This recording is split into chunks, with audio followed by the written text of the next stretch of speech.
So, good afternoon, everybody. You're all very welcome to our webinar to celebrate World Intellectual Property Day 2020. My name is Liam Fitzgerald and I work in the Marai Centre, University College Cork, Ireland.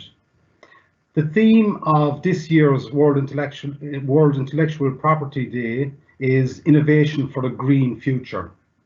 This theme is particularly of interest to us in the Marai Centre, where research and innovation across climate, energy and the marine are the focus. The centre comprises 12 Irish third-level educational institutions and research institutions, over 200 researchers and 75 industry partners. Many of our valued collaborators are online now. I'm delighted to be joined in conversation today by some great minds in the areas of IP innovation and green innovation. Mark Sudan from the University of New Hampshire, Rich Ferry from University College Cork, and Ray Alcorn from Exceedance. They will introduce themselves to you all shortly. For those of you who like to know how this session will be structured, we will spend the first hour or so discussing across three main themes. Firstly, the challenges of COVID-19 are of course omnipresent right now, and we will spend some time discussing these challenges and some of the work ongoing in terms of solutions. Secondly, we will look broadly at the topic of innovation and what this means.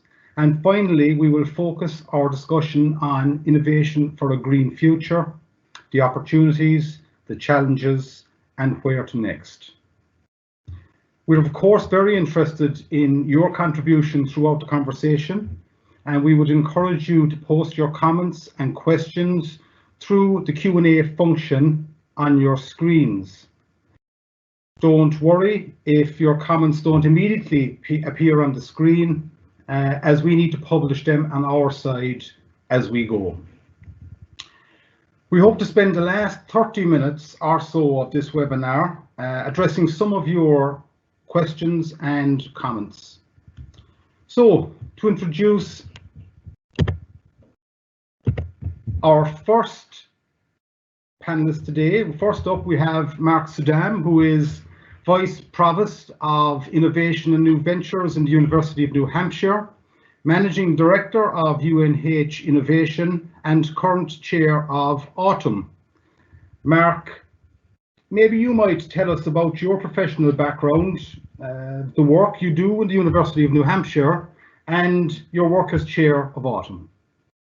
Sure, thank you. It's nice to be here and have this event for those of you on the webinar from Ireland. I think we've seen each other before. I've been over to the Marai Centre twice over the last few years to work with Liam on some new projects. So at UNH, I have a pretty broad role. So as Liam said, I'm the Vice Provost for Innovation and New Ventures. And what that means is that I am responsible for taking the ideas and managing the ideas in the university and trying to get them out into the world as best we can. So that role is the classic technology transfer. So the licensing of intellectual property.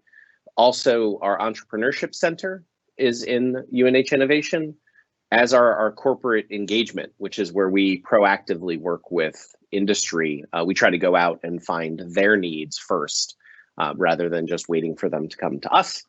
And then lastly, we have a data communications testing center. So at UNH, our technology areas are also fairly broad. We have an expertise in the marine economy. We work as a space science center as well. And in fact, we're one of only, I think, 13 or 14 universities in the United States that have the designation of land grant, sea grant, and space grant, which means that we are really looking at technologies that are from the deepest parts of the ocean to the farthest reaches of the universe. So I do a lot of what Rich does at UCC, where we're taking technology, licensing it to industry. We are increasingly looking at how to start companies out of the university technology. And that's new for UNH. We've done about 12 startups over the last couple of years. we are so close to Boston that some of the interest in what we have comes from the Boston ecosystem. Also, as you said, I'm the current chair of Autumn. So Autumn is the largest technology transfer association in the world. We have about 3,200 members in 60 countries around the world. And Autumn's job is to help educate and promote the profession of technology transfer everywhere. And one of the, actually, I'll talk about the COVID licensing guidelines in a little bit. So as chair of Autumn, what our job is to try to make sure we understand what the needs of the technology transfer profession is globally, focus in on the education, and as we'll talk about in a little bit, the COVID-19 situation has disrupted us as it's disrupted everybody else, and that the vast majority of what we do is in-person education, training, and convening. And part of the reason we're all meeting today is because we can't do that anymore. And so Autumn itself has been challenged with how do we deliver the content that people want and need, but not do it in the in-person way that we're used to doing it. So we're as challenged as everybody else. So I'll stop there. Excellent, thank you, Mark. So next up we have Rich Ferry, who is similar question to you, Rich. You might tell us a little bit about your professional background and the work you do in UCC Innovation, University College Cork. Thanks, Liam, and good afternoon, everybody, and thank you for the invitation to join you this afternoon. Yes, Liam, so I started off as a gene jockey. I did a PhD in molecular biology back in the day, but I was never going to be an academic scientist. I always wanted to see science applied in a meaningful way. So that's why I started out a career as a forensic scientist, applying DNA fingerprinting to forensic casework. And that got me headhunted by industry. So ICI, which became AstraZeneca through time, headhunted me and asked me to help them develop DNA fingerprinting in a commercial way, which led to setting up a factory in Oxford, in England, and in Germantown in Maryland in the United States. And so for a while I was doing the technical development aspects of that, but it wasn't soon before the commercial dark side came out and attracted me, and I got very involved in identifying technologies for license and working on commercial partnerships, one of which was the alliance we had between AstraZeneca and Johnson & Johnson based on the PCR technology. So at that time, we went on to launch the world's first genetic testing products for inherited diseases. That was for cystic fibrosis. And I really enjoyed the industry aspect, commercializing science. Then I went on to join University of Manchester in around about 2000, and that got me into the world of technology transfer, which is where I am today, of course. So I started out heading up its bioscience IP development group before I went on to become Director of Operations of the Tech Transfer Office. So I did about 18 years there at Manchester, and at that time I started doing some work with Knowledge Transfer Ireland, serving on their panel of experts, and that's got what essentially led to me joining UCC in November 2018, which has been a real adventure and probably the most exciting and enjoyable part of my career to date. So it's a great pleasure to work at UCC. Through UCC Innovation, we pulled together 4 important parts of the university's innovation activities. There's a tech transfer piece, a bit like Mark just mentioned. We see around about 60 or 70 inventions a year. We file around about 20 patents. We strike around about 30 licenses with industry, and we form typically 5 to 6 spin-out companies on an annual basis. Then there's the consulting side, which my colleague Rachel O'Reilly looks after. That's really taking off at the moment and is an exciting part of what we do. That allows us to position our expertise and make it available to Irish companies primarily, to give them greater connectivity to the science base that we have across the university. Then there's the UCC Gateway facility. That's our university on-campus facilities that Miriam Cronin looks after on our behalf. That's a really important piece of the jigsaw, and it's a great pleasure to be able to work closely with companies from the outside world as well as campus created spin-out companies and startups as part of that facility. And then we have two accelerator programs. There's the Ignite program, which Eamon Curtin runs, which is all about creating startups with postgraduates. And then there's the Sprint Accelerator, which again Miriam's involved with, and she leads on our behalf, which is all around providing support to get spin outs off the ground. So it's a wide role, it's a very exciting role, and I'll be happy to talk with you about it this afternoon. Excellent. Thanks very much for that, Rich. And interesting you talk about spin-outs from UCC and the work that you do with spin-outs in UCC. The next person to contribute here is Ray Alcorn. Ray, your business, Exceedance, is a technology startup founded on research conducted in the MRI Centre UCC and supported by the Enterprise Ireland Commercialisation Fund, and ultimately, as I say, spun out of UCC. You've had a really interesting journey to date, I think, as a startup and in terms of your professional life. Maybe tell us a little bit about your business and the journey you have been on. Thanks for that introduction, Liam, and thankfully I'm back. I dropped off there for a second. Yeah, so I have a similar journey to the other guys in that I started doing a PhD back in Queen's University in Belfast a long time ago in energy. I'm actually an electrical engineer by background, and I started a PhD in wave energy of all things, and then I actually worked for a number of companies during that time and around the world. And then when I was finished that, I headed off and worked in Australia commercially, building full-scale power plants. So it was great fun. Then I came back to Ireland, and with Professor Tony Lewis, headed up what was called the Hydraulics Maritime Research Centre, which was a group working in marine energy and offshore energy. So that's really where the journey began for Exceedance. In that, you know, the technology that we took from that centre was spun out through the university. But very quickly on what we do financial digital twin software for the renewable energy sector. So anybody who is working in the renewable energy sector, if they're looking at technology or projects, they need to develop very robust business models for the projects, and that's what we do. We have cloud-based software that helps assess technologies and projects, and we have customers using it to develop their technology, and we have customers using it to assess projects and look at, say, for example, offshore wind projects, or we have investors using it to look at portfolios and assess technologies one against the other, because we use a standardized process. But as I mentioned, all of that actually came from an idea back in 2008, when myself and another researcher called Gordon Dalton, we had this idea that we saw so many of these poor financial models, either done badly or done incorrectly without any standards, and it was really hurting the sector, not having this kind of capability. So we thought, yeah, let's see if we can develop the technology. And we looked around the world, and there was nobody really doing this. So we got Gordon applied for funding from Enterprise Ireland and got a commercialisation fund. And from 2011 till 2014, developed the technology as a desktop piece of software, working with Microsoft of all people. And in 2014, the company was set up, and myself and another director started the company, and we took one of the team members with us into the company.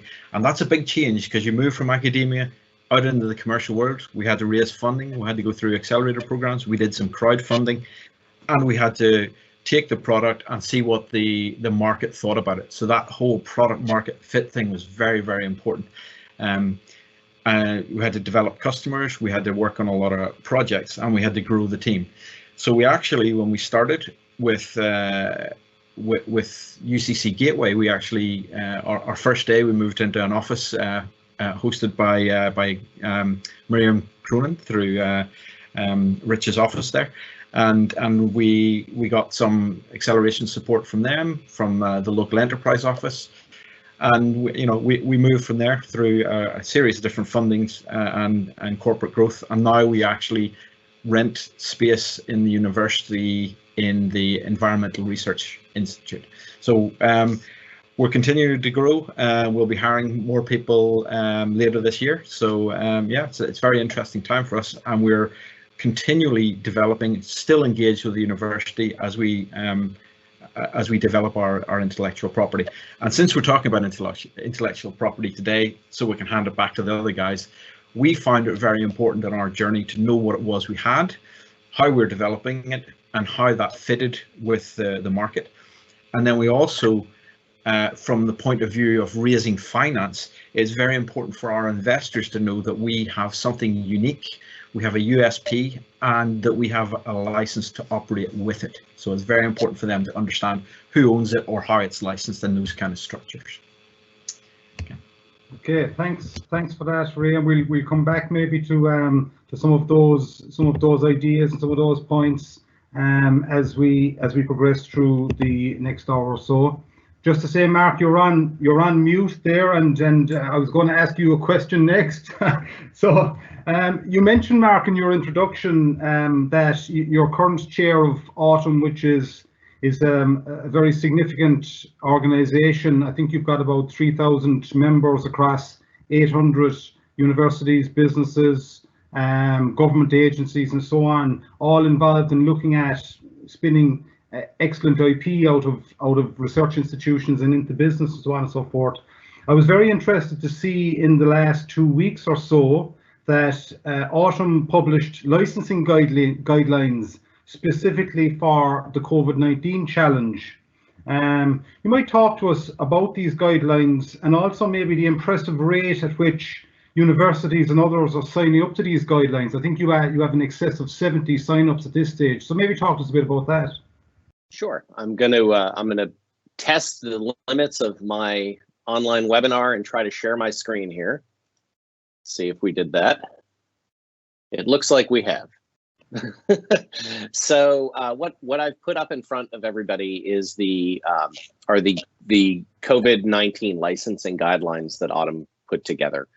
So there are around the world actually quite a few organizations who have looked at the response to COVID and tried to figure out how to play a role.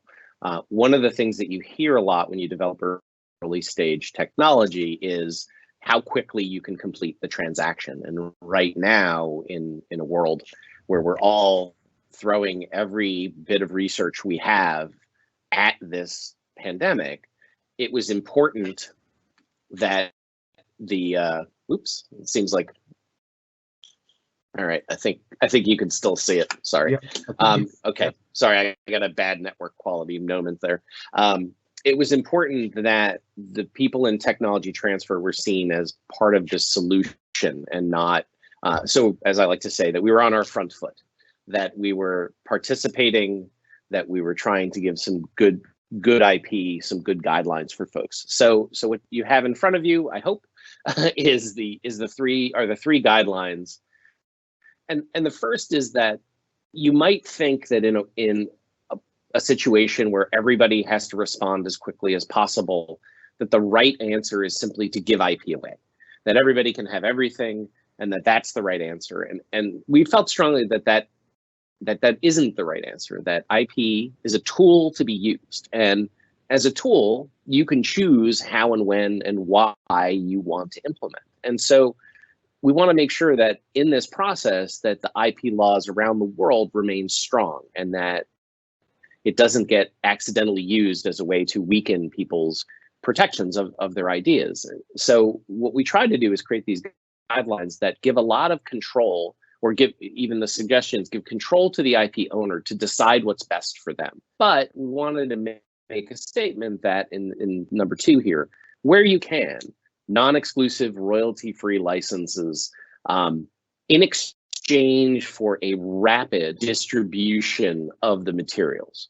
So we want to, it's not just everything is free, but it's you're going to, our licensees, we suggest that you get there out as quick as possible, make everything as broadly distributed, and that the terms basically end when the WHO suggests that the pandemic is over, makes a declaration that the pandemic is over. And that when that's over, as happens frequently, you find things out. So when you apply technology broadly and quickly, you'll find out other things. And that when the pandemic is over and when we all get back to whatever tomorrow brings, that there might be more commercial applications for the research. So as part of the guidelines, it was important that we say, well, when we're back to normal, so to speak, that normal licensing would apply. And so this royalty-free, non-exclusive license might expire. But critically, and Enterprise Ireland and Knowledge Transfer Ireland put out not only guidelines as well, but also a very quick non-exclusive license. The solutions to these are local, so that there is no one size fits all to figure out how to license. A different university might choose a different path. They might choose a different type of license. They might want them longer versus shorter. So we tried to create these guidelines that were flexible enough to be applied locally, but provide good guidance. And we were pleasantly surprised to find out how quickly people are joining. So as of yesterday evening, the last time I made a physical count, there were 74 universities around the world and 3 associations of universities in the United States that joined on to these. And so of the licensing or IP guidelines that we've seen put out there, this has the greatest number of signatories, has been endorsed by the greatest number of organizations. And we're pretty proud of that, because it feels like universities don't do things that they don't want to do. So we feel like we've created a great balance between providing guidance for what people need, but having folks say, this will work on my behalf, and I want to sign on and state that these guidelines work for us as well. So it's only been 2 weeks, so this is great. And if there are people on the webinar, either recording or otherwise, that want to join on, simply go to the Autumn website and there's a button. That's great, Mark. And I think it's really interesting what you say about, giving away the IP is not the correct solution here. It's about the strength of the IP. It's using the IP quickly for a finite period of time, and the assumption being, I suppose, that once that finite period of time comes to an end, there will be enough value in that IP to allow it to become a commercial arrangement between the two parties at that point. That's something that I think that's important, isn't it? I do think we'll see lots of other applications for the technologies that are being applied in response to the pandemic. And I'm kind of, other than for the obvious reasons, I'm excited from an IP perspective to get on the other side of this scenario to see what kind of new applications and new products come out of it. Because it may not work for the current response, but we may find reasons why a particular technology would be appropriate in another area, for another disease state, or for another application. You see a tremendous amount of innovation coming out of crisis, and I think this is our small way of helping make it happen. Excellent. And maybe just to bring Rich in at this point. Rich, I know that University College Cork, the community in University College Cork, has been certainly playing its part in terms of contributing actively and positively towards the various challenges posed by COVID-19.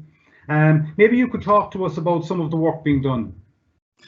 I'd be happy to, Liam, but firstly I'd like to just thank Mark for the leadership that Autumn has shown with respect to that policy on IP, and I'd like to say that in Ireland we've gone a stage further than that, and the 7 universities have signed up to a license template which crystallises those principles. And I think it's really important that Irish universities, but they essentially have a responsibility to the state and the Irish taxpayer who finance that research to get the IP out there and tested as quickly as possible to ensure that we can harness the benefits of that to address the COVID crisis. So thank you, Mark, for that. And thank you to all the other universities who worked with us at short notice to get that deal signed up so that we could roll that out nationally. I think that's really, really important. But just to get to your question, Liam, I think it's amazing that despite the situation we find ourselves in when the university is physically closed, we're actually open for business. And I have to thank the UCC IT department for that largely. The technology has been, frankly, fantastic. We've embraced it. Microsoft Teams is now the way in which we primarily conduct our meetings and business. And I have to thank my colleagues in UCC Innovation who've really shown a great enthusiasm for working using this new mode and keeping us open for business.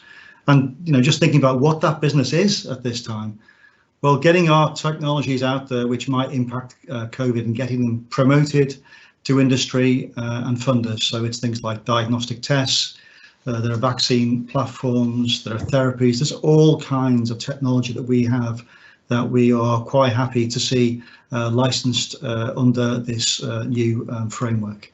The university researchers themselves have really responded to the challenge of identifying programs of research that may be short, medium, and in some cases longer term, but which will really address not just the COVID situation, but subsequent pandemic vulnerability which the nation has. So it's been terrific that Enterprise Ireland, the IDA and SFI brought forward a funding call, but I have to say the way in which our university responded to that was first rate. And then I just wanted to highlight a little project, but a very, very significant one. It's one where a local company, 8 West, came to our research centre with the idea of using some technology to help with the remote monitoring of healthcare workers, clearly who are at serious risk of contracting the COVID virus. So the idea is that they are monitored in real time to check the core temperature and their heart rate. And to get from where we were, where the company approaching us with this idea probably 3 weeks ago, to exchanging contracts and getting a clinical trial complete at CUH in a matter of a couple of weeks has been phenomenal to me. And now it's around trying to harness the benefits of that technology and get it out to the front line where there's a real serious need right now. So I think the university is responding to the challenge, and make no mistake, it's a very, very serious challenge. But it's been fascinating and exciting to be part of what I think is a really important response. Absolutely, and I think there's the thing that struck me, and I know in conversations we've had, all 4 of us recently, the pace at which things can happen when the situation requires it. How quickly organizations, business, universities, and so on can get together, get stuff done, and get solutions in train, I think is really encouraging, really, isn't it? Well, I'd say so. I'm not sure whether this 24/7 work style is going to be sustainable in the long term. But what I would say is UCC is an institution that hitherto has not been noted for its agility. But I have to say the way we've responded to this has been absolutely amazing, and I'm really, really pleased at the way we've rolled our sleeves up around this whole thing. Thanks for that. And Ray, I suppose in terms of one of the things that you're particularly interested in Exceedance, or one of your core business activities, I suppose, is looking at financial viability of renewable energy technologies and projects. What are the opportunities now in that area as we start to talk a little bit about the greening agenda? What are the opportunities now, and have they been influenced in any way by the COVID-19 crisis? Yeah, that's a great question, Liam. Thanks for that. Yeah, well, kind of like what Rich was saying there.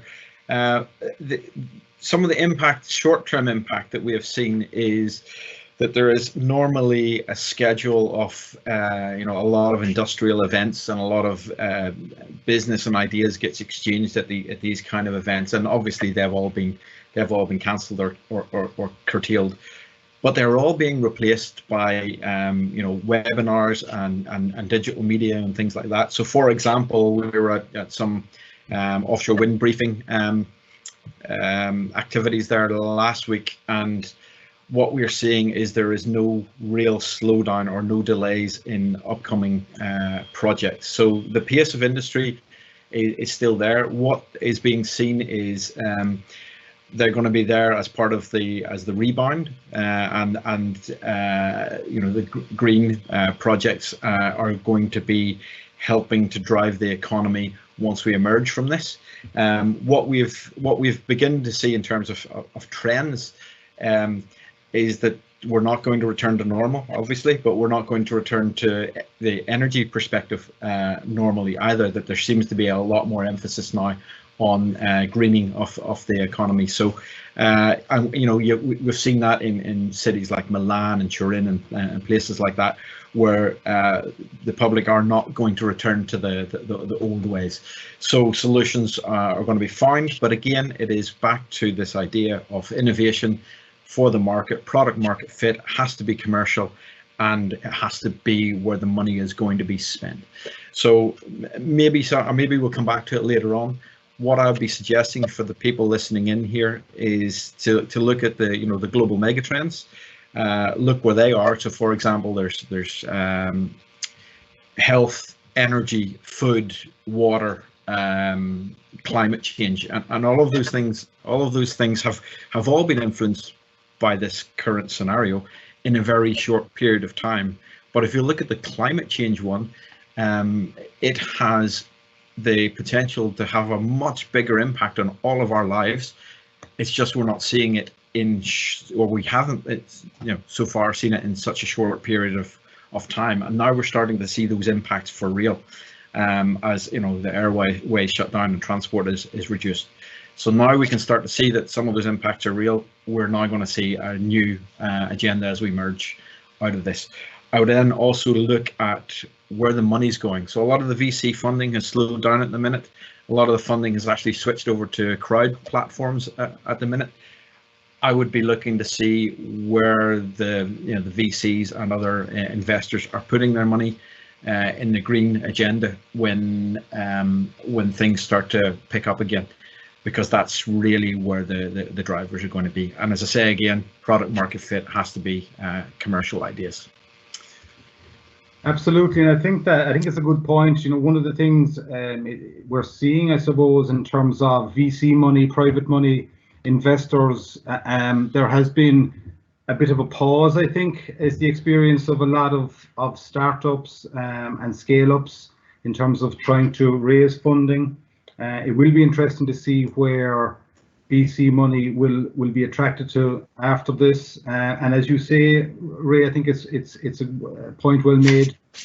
We need to be even more conscious now as the business community, if you like, as to where the opportunities are. What's your USP now? Is it still relevant in the post or during the COVID crisis and so on and so forth? I think that's so important. But I think also maybe there's an opportunity to look at where innovation now needs to step up, if you like, and those involved in innovation need to step up. And maybe if I could bring you in here, Rich, again, just briefly to talk about your work in prior to joining UCC. I know you spent a number of years leading the commercialization of IP and technology transfer in the University of Manchester, and the University of Manchester was ranked 3rd in the UK in terms of innovation.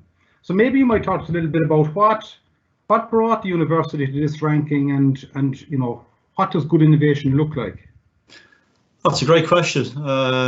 I'm just trying to think back to when the University of Manchester was actually formed. So back in 2004, 2 universities in the city, Victoria University of Manchester and University of Manchester Institute of Science and Technology, were formally merged to form a new university, which was known as the University of Manchester in 2004.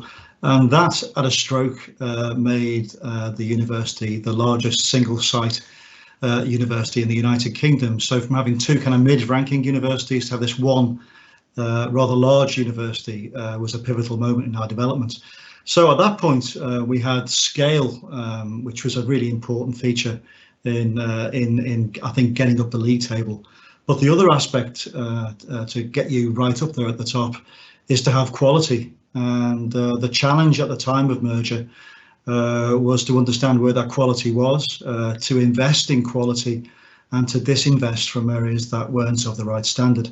What was really important for us as a university back in those days was to have leadership from a guy called Alan Gilbert, who was previously the president of Melbourne University, who came in with no allegiance to either university, with no axe to grind, and a real drive to focus the university as a new university with a strategy and a real emphasis on innovation. And he told us at that time that in technology transfer, he didn't expect us to be anything other than virtuoso at what we did. Nothing else was going to be good enough. So that really set the agenda. It puts an emphasis on the area that neither university had had previously. And it really gave us essentially carte blanche to drive forward with that agenda. And I guess if we look at what we did at that point, we spun out the Tech Transfer Office into a separate company. We put in place an IP policy, which was incredibly incentivizing towards academic entrepreneurs. So in all cases of either company creation or licensing, the lion's share of the proceeds always went to the individual academic. We formed a venture fund back in 2008. And it sounds quite modest now, but that fund of 50 million euros was the largest venture fund attached to a single academic institution in Europe. So that gave our spin-out portfolio the opportunity to move very, very quickly from proof of principle finance that fund would supply to seed corn finance that fund would supply to first, Series A investment. So the whole, if you like, balls ache of going through the investment rounds, having that continuity by an in-house fund made that a huge benefit to what we did. And then, of course, we got really, really lucky in 2010. Two of our academics were awarded Nobel Prizes for their work in graphene. And of course, graphene is one of the reasons why Manchester got itself out of that league table. So at first, in the Tech Transfer Office, we were given something of a hard time with respect to graphene. And I remember feeling really cut up about that, because we were the bozos in the Tech Transfer Office that had never patented graphene. And of course, graphene being a natural material, it's not actually physically possible to protect graphene through a patent. So the race was on once graphene had been published. It was about finding applications of graphene that made commercial sense and trying to get those stockades of IP around manufacturing and around applications that allowed us to build on the graphene agenda. If you look at Manchester now, there's a real emphasis on graphene. There's a Graphene National Innovation Centre there, and there's soon to be a research hotel to focus on that as well. So that's how we did it at Manchester. UCC has a different agenda. It doesn't have quite the same scale, but what's great about UCC is it does have quality. And I'm particularly impressed with the SFI centres, which seem to me to be real hotbeds for innovation and a real opportunity for us to do great things here too. Thanks for that, Rich. I was looking at Mark here on my screen, nodding and smiling as you were talking. So maybe I might just bring Mark in there at this point, and just to let people know, the opportunity to ask questions is still open on the top of your screen. We'd be delighted to have your input into the conversation, and we look to answer some of these questions later on. But Mark, you just heard there from Rich in terms of virtuoso innovation requests and a 50 million fund, Nobel Prize winners. There's a lot of positive stuff happening in Manchester. Where are the opportunities now, Mark, do you think, for innovation? We'll say maybe in terms of the new abilities and speed at which academia, research and business are interacting. And I'm particularly interested in the US view of this, Sure. Yeah, it would be lovely if all of our universities had $50 million investments and could take advantage of that. But I work at a university that doesn't have that kind of background. We don't have those tools in the toolbox. And one of the things that's interesting about the situation that we're going through is, in some ways, it's a return. In crisis, people return to the things, to the solid. I call universities load-bearing institutions, to these core institutions that really help keep society moving forward. And I would say, I have one thing more philosophical and then one thing more direct, in that what we're seeing now, I think when times are great, you forget what made times great. And so you see all of these wonderful innovations that come out, green energy and clean energy. A lot of that is based on a heavy investment from federal funds, from government funds to invest in that work, because we don't know the solution yet. So universities are great at two things. We create knowledge and we disseminate knowledge. And I think in the good times, you focus on the dissemination of knowledge, but maybe you forget about where that information actually comes from. And so what I've really enjoyed seeing over the last few weeks and upwards of 6 to 8 weeks is that the solutions to COVID are coming out of universities and public sector research writ large. It's not to say that companies aren't putting those inventions in the form that the public will see, but that the newest promising therapies, that new diagnostics, that the speed at which public sector research institutions are responding to this thing is astronomically fast. And we're getting things out into the market. Autumn itself has a website where we're collecting research and clinical trials and just trying to capture all of the different responses that universities are making globally. So one of the things that I'm heartened by in this is that in times of crisis, people are looking back to those load-bearing institutions like research and public sector research to try to find out how they can help. So then the question that you asked is, what are these opportunities? And I think, like Rich, a lot of universities are not known to be nimble.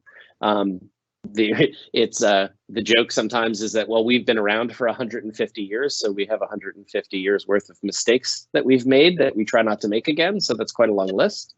In Ireland, they're longer, as Trinity College is 1500s, right? So that's 500 years of things that you might want to change.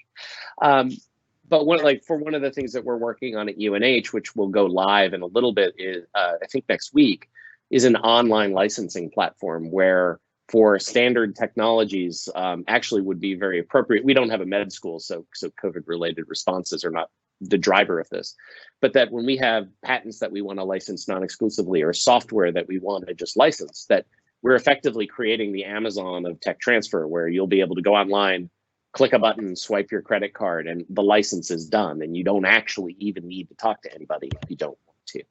So I think universities are being challenged with, how do we do things faster? How do we do things, I won't say at the speed of business, but with the mind of how do we cut these different bottlenecks out of it? What's changing now is, and I think this will be a nice pivot into the green agenda, is earlier we talked about how venture capital and early stage investing is slowing down. What hasn't slowed down is corporate investment and corporate deals. So if I were a small company now, all I'm hearing from the industries that I'm in touch with are that corporate transactions are going faster and there's more opportunity than ever. So it could be a scenario where for an early stage technology where you might have thought you can't get that corporate partner for 2 or 3 more years until you prove the market, they may actually be more interested in talking now than before. And then as we get to the green agenda, and I think we're going to talk about this next, is the US just went through last week, a barrel of oil was negative 30 euro. I mean, the value of a barrel of oil went negative. So that tells you a few things. One, people aren't driving nearly as much, and a little bit the economy is not maybe moving as quickly as possible. But there's a moment that I think we have in front of us from a technological perspective where we can say, we actually just went through a period where we know what happens if the economy slows down. We know what happens if we don't use energy quite the way that we want. We know what happens when the skies clear, not from the weather, but from pollution. And I think universities and public sector research need to look at that and look at how maybe some early stage technologies that we have in our portfolios might be able to very quickly be the second priority that comes out. First is going to be COVID until we solve it, but directly behind it might be green energy, because I think, like Ray said earlier, I don't think most people want to go back to seeing the pollution around them and having barrels of oil be the things that we value necessarily. Very interesting. Thanks for that, Mark, and interesting to hear your thoughts on the corporate investment, corporate deal side of things. I think, Ray, maybe in terms of the moving the discussion into green innovation as such, and with that in the back of your mind, I think I have two questions for you, Ray. Where do you think green tech needs to look to now to progress and become more successful? And the second question is, what will have to change for us to make real progress innovating for a green future? You ask really easy questions, Liam, don't you? Yeah, nice and easy. Yeah, just tell me, look into your crystal ball, and I'll tell you what the answer is. Yeah, before I start that, I'll just pick up on one of Mark's points there, and it's a nice segue into this, which is you're right about the corporate side of things. If you look, there's a number of corporates actually starting their own funds for green or blue technology, so marine technology or offshore technology or other green kind of technologies and or business processes.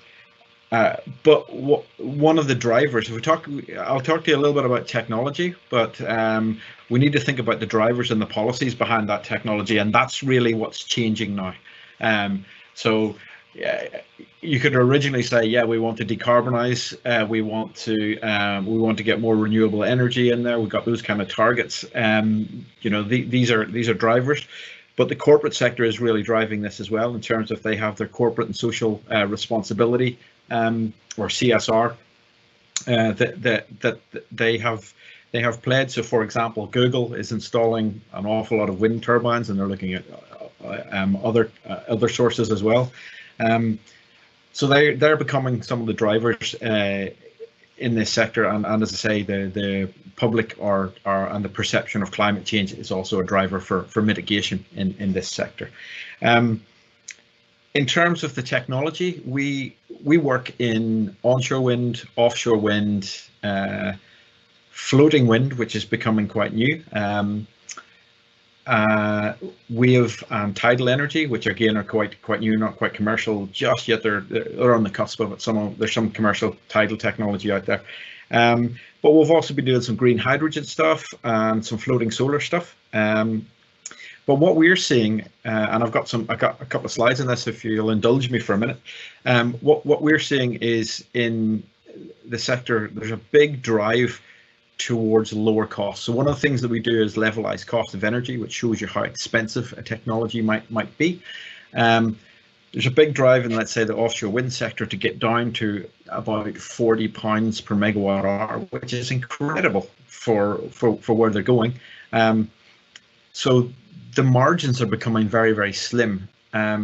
So they have to do things better, faster, more efficiently. So data is the real, where real innovation is coming in there. So, decision support metrics and efficiency in processes and understanding where they sit. So just let me see if I can share two screens very quickly. 2 seconds. I'm not as slick as Mark was. Hopefully you can see that screen now. That's just to show you our sort of core software. So one of the things that we've been working on is with investors to let them see what a portfolio of projects would look like and how well that portfolio may be performing. So that's to attract more funding, green bonds and other sources of green finance into the sector to show how well it works. And then another thing that we've been working on is with the auction rounds and how people bid for leases in the renewable sector, is to take lots and lots of data and to help them look at future scenarios of what might or might not happen, and to understand their financial bidding structures. So those are the kind of things that we have been working on.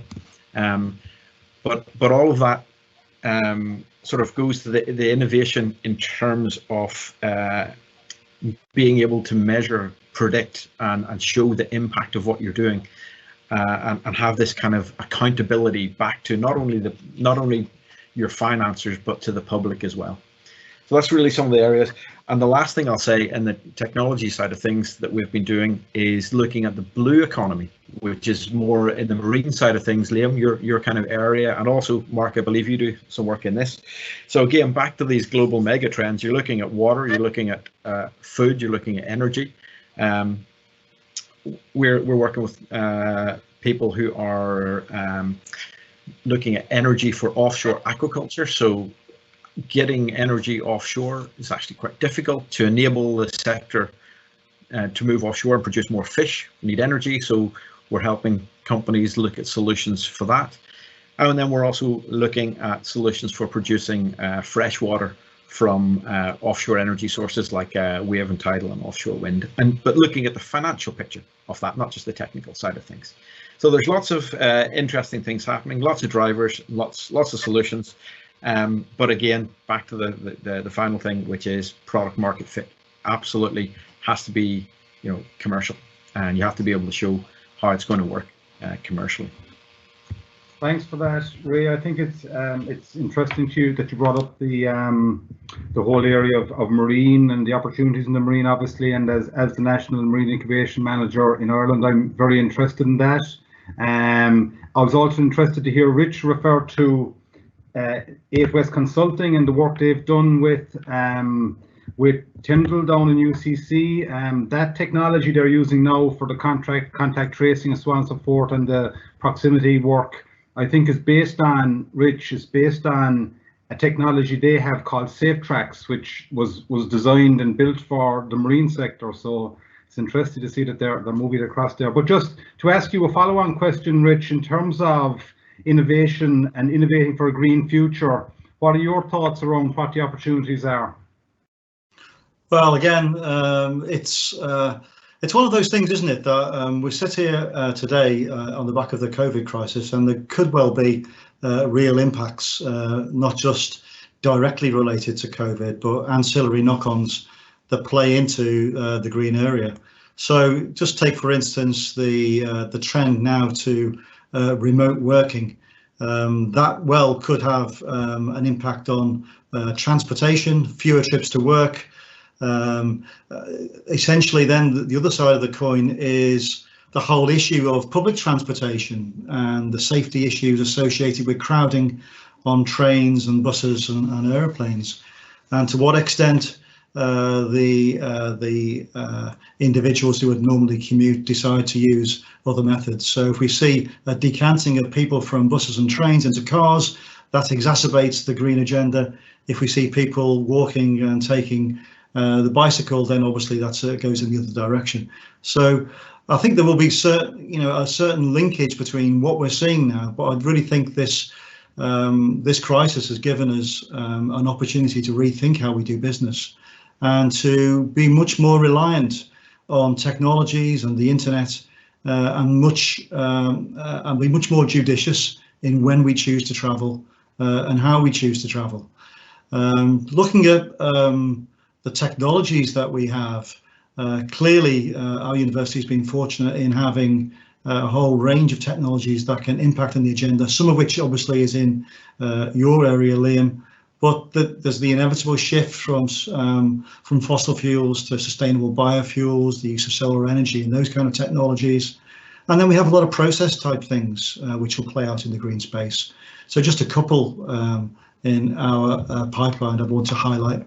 One is the use of PectiPack, Joe Kerry's technology, biodegradable, compostable plastic from apple waste. So getting a benefit there, a new material out of a waste product.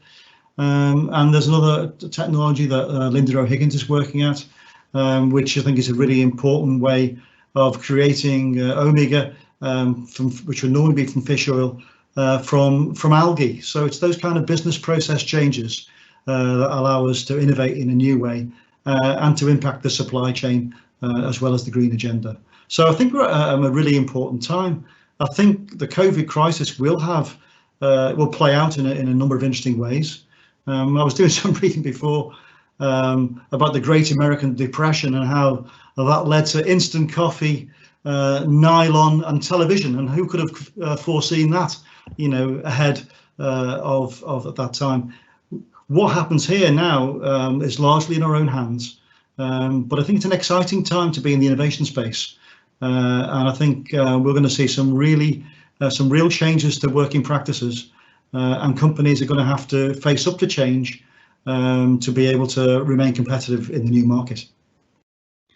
Absolutely, couldn't agree more on that. And I suppose, Mark, same question to you in terms of the greening agenda. What innovations do you think are going to be most relevant and important over the next period? Well, I'd like to say that Rich and I planned the segue that of his last comments to what I'm about to say, but he did not. Where Rich just ended up is actually what I'm the most excited about. So in challenging times, what it does is it lays bare assumptions.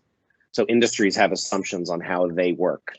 The government and society has assumptions about how they work. And we just had somebody coin this the great pause, where everything is kind of slowed down for a moment and everybody looks around and we get to see how many of these assumptions are actually relevant. So what I like to look for is places where technology areas cross paths. So you might have seen, okay, let's look at COVID is predominantly viral, so we're thinking therapeutics and diagnostics. Yet you have people in energy looking, in data looking, and it's somebody saying, I have a piece of technology here. In fact, I think Ray described it. I have a piece of technology here to track something in the marine environment. This might actually work for contact tracing in this other system. So you start to see technologies leap over their traditional borders, and that's where really interesting things happen. And so what I'm particularly interested in here are places where non-traditional biotech and pharma are being applied to solve these particular challenges that we're in. I think you're going to see places where, at least for a defined period of time, people's willingness to give up a little bit of privacy is gonna go up for contact tracing. But how long are they going to tolerate that, and when does that go back down? In the States, one of the things that we've seen that I do think we're trying to solve right now is supply chain. I think most of the world has never used the phrase supply chain more than in the last 8 weeks. And what we found in pockets of the United States is the supply chain is kind of disconnected a little bit. So we have farmers in New Hampshire. We have farmers that might have to throw away thousands of gallons of milk, where on the other side of the state, people actually would like to have the milk because they're going hungry. And so you have a scenario where those things are disconnected. And I think you're going to start to see governments and nonprofits and different places can step in and say, well, how have we gotten so far off balance where we've stayed with the status quo for so long, we've forgotten that there are producers and consumers, and that relationship between producers and consumers has to be a little more authentic. Earlier we talked a little bit about negative 30 euro oil, but that's actually a place where the oil and gas industry will be part of the solution for the green agenda. The great pause might give them the ability to take more risks, to take on different types of technologies, to bring on different innovations, because the finances have balanced in a different way. And it's temporary, but I tend to think, and I guess I'm an optimist at heart, is that we've just gone through a period of great risk, and so a little business risk on top of this is not so much, as long as it doesn't take a company under. The ability to bring on a new technology to address a different issue, people might be a little more open to those particular solutions. So like Rich, I think food security again, aquaculture, I think it's going to continue that push towards the hyper local, where the solutions to these challenges are going to come closer to your backyard than ever, rather than being spread wide. You're going to be looking at how many of those solutions can I look to, and I know the people that are helping me solve them. So for public sector research, again, the ability to license to people in our backyards, the people to license within 100 miles of us, I think is going to go up. And I think similarly, industry is going to be looking towards those public sector research institutions in their backyard for those solutions, rather than sort of using the internet to look globally at what's going on. So Right now is not that exciting, or it's exciting in the wrong way. It's hopefully in 3 or 4 months, it'll get exciting in a much better way as new ideas are coming to market much more quickly. Excellent, thanks for that, Mark. So we've a lot of content there, I suppose, in terms of what we've been talking about over the last hour or so. We've had a certain number of questions on our Q&A function. We've published some of those questions. I suppose just in terms of any of the guys that are on there, Ray, maybe, for example, Ray, is there any of those questions that you'd like to maybe to take a look at now in terms of a Q&A session for the next while?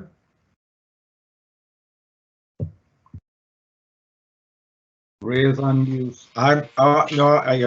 The race to get to the mute button. Yeah, that's something that Microsoft Teams can maybe learn, is maybe make a button for it, or maybe there is a button. Maybe you press the space bar or something. Maybe, I don't know. Let me see. There's some very specific. Is there a business case for using water electrolyzers, hydrogen systems as energy storage from wind and tidal energy? That's something that we've been working on. I don't actually have the answer right now, but there's some people within UCC that are working on that, and I believe there's a webinar coming up on that. Liam? There's a webinar during this week. We have a webinar with Professor Jerry Murphy's that's the one. Yep. Symposium. Yeah, so details available on maroi.ie. Anything else catching anybody's imagination there, gents? Yeah, I have another question. Yeah, there's a question about the amount of offshore wind in Ireland and driving down the costs. Yeah, it's a question that about getting 3.5 gigawatts of offshore wind in Ireland. There's and the cost of it in different sectors and different domains. The UK has chosen a particular route to go down, and the cost is being driven down actually below the market cost of electricity. So there's like now they're now thinking about whether or not they can enter just direct power purchase agreements, and that's a choice that they've made. Where in other markets like France, the cost of energy is about double that, or almost double that, and the reason is because they've gone for local content. They have lots of local businesses involved in the whole supply chain. So there's no one answer. It is up to the government to decide exactly how they're going to run these auctions and what the outcome is going to be, and that will drive what the projects are. But ultimately, the kind of stuff that we do in terms of the financial models of these things will be able to run all of those different scenarios to be able to figure out which one's the best and where the margins are for your business. So sorry, it's a complicated answer, and you can contact us afterwards for more detail if you need to. Liam, may I take the presenter's privilege of asking Ray a follow-up? Sure. Yeah, certainly. So there were a couple of questions in the Q&A. One was about just green wind energy and offshore energy, but then the other was about storage. So in your view, which of those types of ideas might be the first, what might be more quickly adopted in the current environment? Something that really addresses the storage issue, which is a big challenge, or the bigger wind clean energy aspect? All right. Okay. This is a difficult question because you can ask those. Am I still on mute? No. The answers are technical and commercial, and they both have to balance, because storage can make sense. So, for example, if you buy a Tesla battery and attach it to your house, you give yourself the ability to reduce peak loading and to give yourself a little bit of energy independence. But would it work for absolutely everybody having one of those on a larger scale? Not quite sure, and perhaps the market mechanisms aren't quite there at the minute to allow storage to happen. So in certain markets, storage doesn't really work on a large scale, because how do you get paid for it? You have to have some some sort of imbalance in the pricing structure to be able to buy it at a cheaper rate, store it, and then sell it at another time. So it's a temporal variation. What we're seeing a lot of is the diversification of renewables. So not just looking at wind, looking at, you know, interconnectivity between different grids. You probably see it in the States as well, between different networks, and then also different technologies that have different load profiles at different times, and then also couple that with some demand side management, and you can strike more of a balance. But I suppose I haven't really answered your question, but that's because I don't think there is one simple answer to it. I think there's many different facets to it. Okay, thanks for that, Rich. Or sorry, Ray. Rich, I'm just looking at another question there that's up on the screen. Maybe you might take it, or maybe there might be another question you'd like to ask. But it's the one around, could it be possible? And I don't know where this question is. It the person who asked the question, what country they are from? But could it be possible to have a training on how to set up a startup in future? For example, what should be known before setting up a startup, how to get seed funds, etc. Okay, so I'm not quite sure where the questioner comes from, but if they're part of the UCC family, of course, then we have specific accelerator programs to enable that. In the case of a startup, then that would be the Ignite program, which is typically focusing on helping recent graduates from the university ideate around an idea that could be useful commercially, and then gives them through a program of seminars and mentoring, some real grassroots training in entrepreneurship. So how to write a business plan, how to get investment funding, how to manage your intellectual property, how to sell and market your product. So those kind of basic but really important training guides can happen through that program. On the spin out side, we have another accelerator program run by Miriam Cronin, the Sprint program. And if you're working with university intellectual property, that program would be the program for you to enable you to get your spin out conceived, get the IP transferred across into it, and to get you out there in the marketplace and raising finance. I was just looking at a second question there, Liam, which I thought I might have a stab at, but the guys might do better than me. We shall see. And that question is, how can public administration and government support green innovation more? And I guess when we're talking about public policy and how they can intervene, I guess it's typically in two ways, really: taxation policy and incentives. So on the taxation side, better R&D tax credits in that sector would be, or more lucrative ones would be, an important instrument. And again, how the various competing, let's say, fuels are taxed in the marketplace affects consumer choice on the ground. In terms of grants, if you imagine that there are more research grants available to support industries who are focused on green technologies, and really importantly, grants available on ground to consumers to help them to make the kind of purchasing decisions that we'd like to see them make in order to balance up the mix between green technologies and traditional technologies.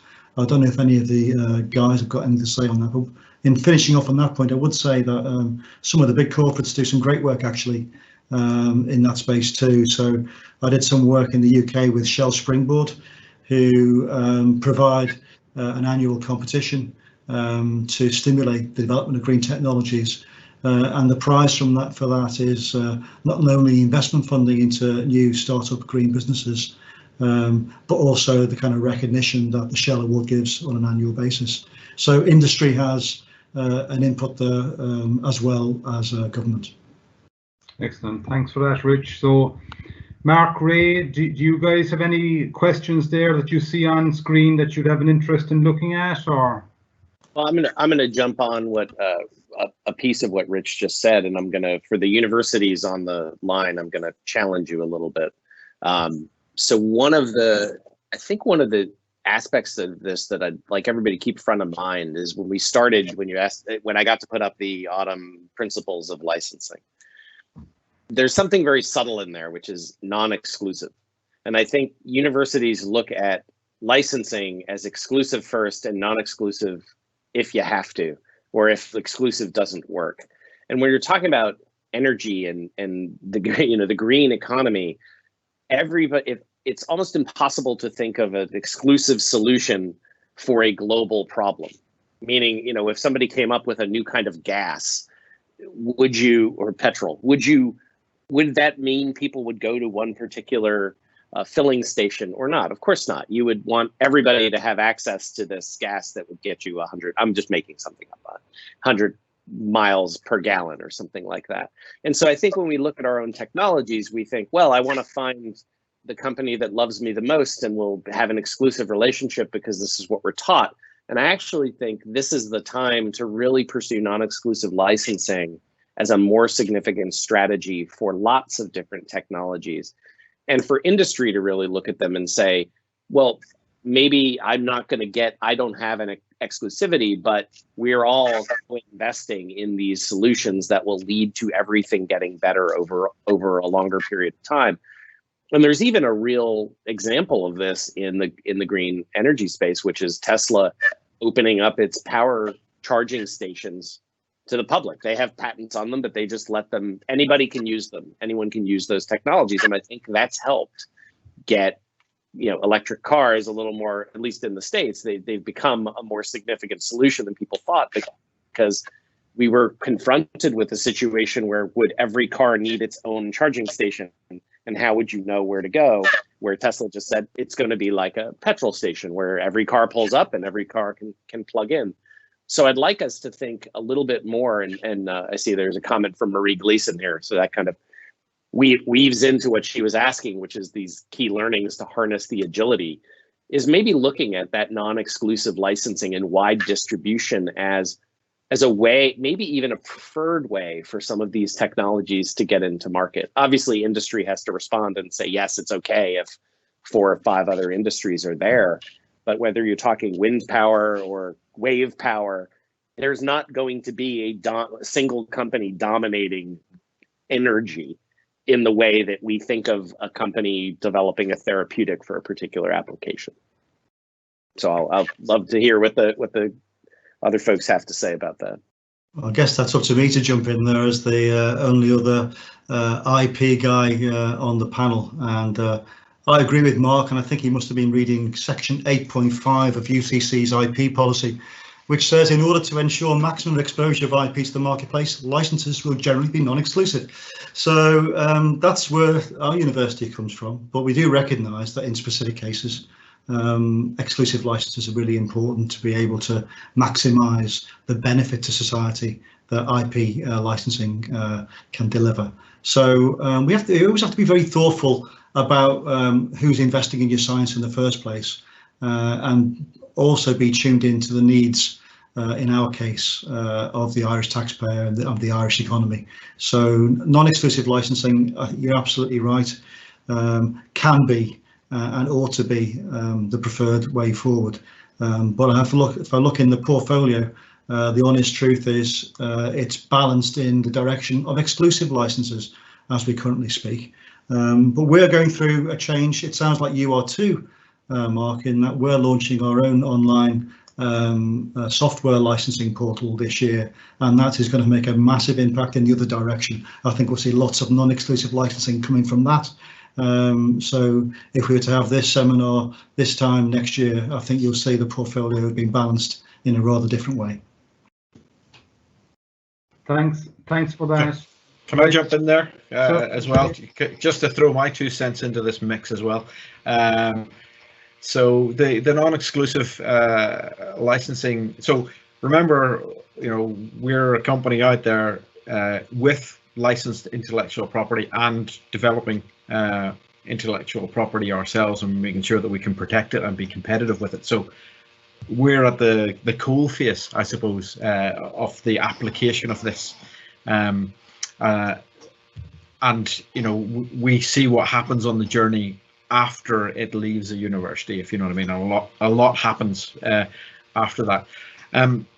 But on the non-exclusive stuff, we've looked at licensing data sets and things like that from Trinity College and Galway as well. And the reason we'd look at that is from non-exclusive purposes, it's our application, so we are adding value to it with our application. So it's fine. It's almost like licensing a piece of software from, say, Microsoft, or licensing a library or something. That absolutely fits. If the thing that you're licensing is absolutely core to your business, and your investors are saying, how are you protecting this? How is this? How are you stopping other people from competing with you? That's when we want to be looking at an exclusive license, and to make sure in the area and within the territory that we're looking for the business plan. But I think there's maybe a bit of education perhaps on the investment side of things, where they actually look for a lot of these things, and perhaps they don't really need them, but then that drives further down the chain that we would look for exclusive stuff on something that's absolutely critical and core to what we're doing. Thanks for that, Ray. There are a number of questions, Ray, on the Q&A there now that are specifically for you in the news section. I leave it to you to have a look there and maybe publish the ones that you'd like to look at now, and any other offline conversation can happen subsequently. But to the other two guys, while Ray is having a look there, just a kind of a general question, really, in terms of innovating for a green future. How might we now look at reopening economies right around the world in a more environmentally sustainable way? So either Mark or Rich on that one.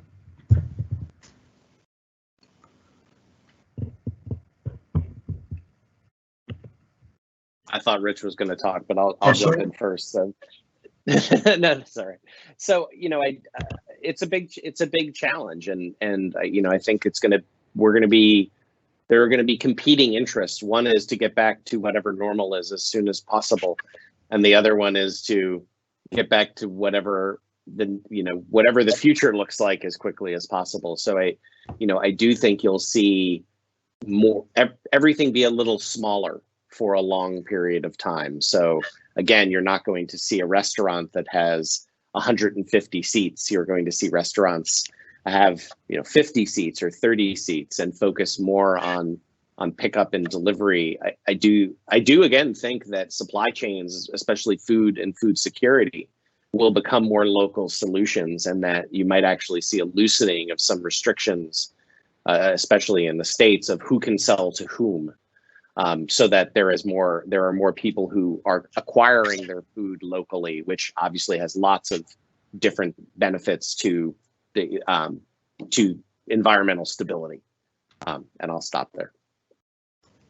Yeah, I'll definitely come in on that point. So I think we're going to see a radically different workplace coming back. The supply chain, it was going to, security of the food supply chain is really important. But new technology, I think, in manufacturing to take people out of the process and to make more of that process done by robots, I think is really important. And I'm just thinking, and at Manchester we had some fantastic drone technology that was developed for the military, and it allowed that drone to go inside buildings and move in all three planes. And you can imagine, in terms of disinfecting plants, how that kind of technology could be harnessed right now to great effect if that were made available. So things like that, I think, are really, really important. And the nation's preparedness for a future pandemic has really got to improve from where we are today. And Ireland, I think, has made great strides during the last number of weeks, but there's a heck of a challenge to go to be able to get vaccines available quickly, to be able to have the level of testing available quickly, such that we could respond to a challenge of this nature in a much more coherent and better way than we have on this occasion. So we need to, I think, harness the learnings. I'm also keen to pick on a question that Marie asked about the key learnings in relation to harnessing agility. And what I would say is, and I did say earlier on, that I've been really impressed by how quickly we at UCC had managed to partner with other organisations to address issues of COVID. And it's been incredible just how we've managed to do that from a university that hasn't been synonymous with agility. And it's when you're prioritising work, it's how you get stuff in the urgent and important box, and then how you get the right people to to work together in a cohesive way. And that's what we've really done from the top team down. We've prioritised the agenda. We've worked to not get caught up in the minutiae and to think about the big picture and what's the right thing to do. So we've behaved in a slightly different way. I think it's a preferable way, but to hardwire that change into the organisation is going to take some doing. But I look forward to the challenge of trying to do that. That's excellent. And I suppose just on a going back to my original question about how we might look at reopening economies in a more sustainable way, I was interested to read about Milan recently. They've had obviously a very difficult time in terms of the COVID-19 problem, but they're looking at reopening their city with a lot more pedestrianisation, with a lot more cycle lanes, and they're viewing this now as an opportunity where when people are staying at home, that in reopening, you reopen in a different way, in a more sustainable way, in a more environmentally friendly way. And I think that's interesting, and it brings me to my next question, I suppose. Given that we've seen such a level of social solidarity among everybody around the world, to more and lesser extents in terms of compliance, but the solidarity around staying at home and doing what you need to do for your, the more vulnerable people in society and so on and so forth. Can we now apply that? And this is a question going across all three, anybody wants to take it. Can we now apply that to the problems we have with the climate crisis? Can we now recreate that solidarity and get some genuine results from that? So I think the issue here is how you get in that urgent and important box. And the problem with climate change, to my mind, is people haven't recognised that it is both urgent and important. Because the issue plays out over decades rather than over days, people have been unwilling to address some of those issues square on and face up to the challenges. So I think if there's a real focus on climate change as not just an important issue, but an issue that we have to deal with now, today, then I don't see change. Yeah, and I think what's interesting to me is that, and I think we touched on it a little earlier, is we've now seen the example live.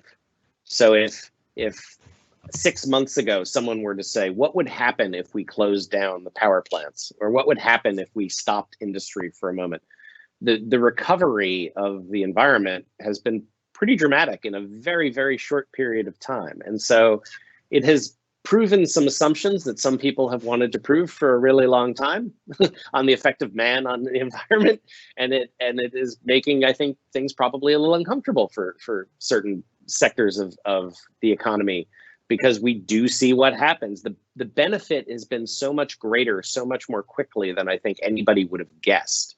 And so the question as a world is really, what are we going to do with that moment? And it's a really hard answer. You'd like to say, well, obviously we need to go clean and green from this point forward.